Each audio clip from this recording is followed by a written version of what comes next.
Morning বন্ধুরা, কেমন আছো? তোমরা নিশ্চয়ই ভালো আছো। আমিও খুব ভালো আছি। আজকে হলো নেক্সট দিন, আজকে হলো শনিবার।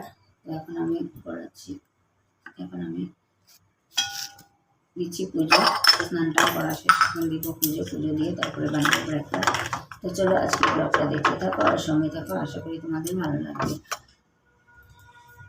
সকালের কাজ যদি পুজো দিয়ে না শুরু করি তাহলে আর ভালো লাগবে না। তো চলো পুজোটা দিয়ে নিই, তারপরে ব্রেকফাস্ট কি বানাচ্ছি কি করছি নিশ্চিত তোমাদের সাথে শেয়ার করবো। তো চলো ব্লগটা দেখতে থাকো আর সঙ্গে থাকো।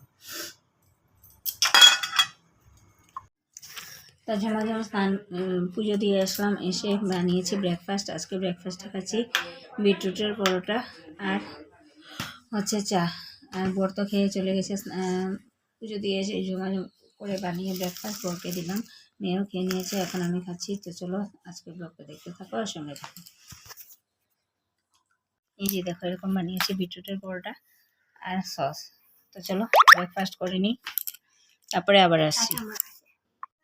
আজকে যেহেতু ভেজ খাওয়া স্যাটারডে, তার জন্য কী কী রান্না করছি দেখে। এখানে ডাল ভিজিয়ে রেখেছি, মুগ ডাল বেটে করবো একটা তরকারি। এটা স্কোয়াশ দিয়ে করবো, ঘন্ট আলু দিয়ে, ডাল দিয়ে তরকারি, আর হচ্ছে বিনস আলু ভাজা। আর এখানে ডাল প্রেশার করে সিদ্ধ করে রেখেছি, করবো ডাল।